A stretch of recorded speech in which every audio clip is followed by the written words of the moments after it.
हैं और यहाँ पर हमारे बच्चे हमें बताते हैं कि हम कितने शैतान हैं और हमें लाना नहीं चाहिए। लेकिन फिर भी कोई बात नहीं, बच्चे तो बच्चे ही होते हैं। तो यहाँ पर आप सभी देख सकते हैं, फाउंटेन को देख के ऐसा लग रहा है इनको जैसे कि बस कभी देखा ही ना हो, लेकिन हर बार आते हैं और फिर यहाँ पर इनकी एक्टिंग स्टार्ट हो जाती है। तो अपने-अपने स्टाइल में ये देखो कैसे गिर रहा है, कैसे उठ रहे हैं। तो यहाँ पर बैठकर कुछ फोटो सेशन करने के बाद बच्चे अब इतने ज़्यादा खुश हो जाते हैं कि बस पूछे ही ना। ईदी से ज़्यादा तो बच्चे घूमने जाने से खुश हो जाते हैं। कुछ देर रेस्ट करने के बाद कहते हैं कि मम्मा हमारे साथ में खेलिए। तो हम यहाँ पर अपने बचपन का गेम खेल रहे होते हैं। तो यहाँ पर मुझे फ़ील होता है कि बच्चों को फ़ोन से दूर रखकर उनके साथ में कुछ वक़्त बिताना बहुत ज़्यादा ज़रूरी हो जाता है। क्योंकि बच्चे आजकल इतना ज़्यादा स्क्रीन देखते हैं ना कि उसकी वज़ह से उनकी आँखें ख़राब हो जाती है। तो यहाँ पर बारी-बारी से हम सभी खेल रहे होते हैं और सारे लोग हमें ही देख रहे होते हैं, जिसे देख के मुझे थोड़ी-सी शर्म तो आती है, लेकिन कोई बात नहीं, खेल तो हम अपने बच्चों के साथ ही रहे हैं। तो यहाँ पर आप सभी देख सकते हैं कि देखते ही देखते टाइम जो होता है वो बढ़ता चला जाता है और यहाँ पर नानी से घर पर कोई काम नहीं होता। कहते हैं कि मेरी ये दुख है, मेरी वो तकलीफ हो रही है, लेकिन नवासा नवासी के लिए ये सब कुछ करने के लिए तैयार हो जाते हैं, चाहे कितनी भी तकलीफ हो रही हो। पैरों में इतनी तकलीफ होने के बाद भी बच्चों को लेकर हर जगह इनका साथ दे रहे होते हैं।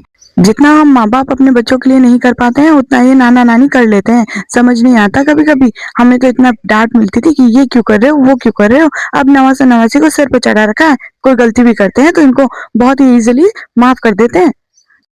और यहाँ पर मेरी भांजी तो पागल हो रखी होती है, उसे लगता है यहाँ पे डीजे लगने वाला है। मैंने कहा अरे बेटा यहाँ शादी नहीं हो रही है, यहाँ पे तो सिर्फ छतरी में लाइटिंग लगी है। यहाँ पर मेरा भांजा जो है वो भाग कर आ रहा होता है और खुश हो रहा होता है, कह रहा होता है मम्मा विक्ट्री हासिल कर ली। यहाँ पर देखो बंदरों की तरह उछल कूद करना इन्होंने स्टार्ट कर दिया है, जैसे कि आप सभी को दिखाई दे रहा है। यहाँ पर मेरी भांजी है जो खेल रही है, यहाँ पर ये मेरा बेटा है जो खेल रहा है। बच्चे खेल कूद में इतने बिजी हो जाते हैं कि बस पूछे ही ना। इन्हें तो ऐसा लगता है कि पूरी रात और दिन यहीं खेलते रहना चाहिए। जब इन्हें कहते हैं कि घर चले तो नहीं। तो यहाँ पर बारी मेरी भी आ जाती है बच्चे बनने की। तो यहाँ पर मैं भी झूले पे बैठ जाती हूँ और मेरा बेटा, बड़ा वाला बेटा, बड़ा ही बदमाश है, मुझे पीछे से धक्का दे रहा होता है, जबकि मुझे इससे फोबिया है। यहाँ पर मेरा छोटा बेटा है, वो मेरी गोद में बैठकर झूला झूल रहा है। तो यहाँ पर उसका डर खत्म करने के लिए मैं उसे अकेले बैठाती हूँ। तो अकेले तो बैठाती हूँ, डर खत्म करने के बजाय वो तो झूले पर से ही कूद के नीचे गिर पड़ता है। तो यहाँ पर मेरा दूसरा भांजा जो है उसे मैं बैठा चुकी हूँ झूले पर। ये भी बहुत डर रहा होता है क्योंकि झूला इतना ज़्यादा स्लिपी होता है कि उसके ऊपर से हम लोग ही फिसल रहे होते हैं, तो बच्चों की तो बात ही कुछ और है। तो मैं एक ही चीज़ कहना चाहती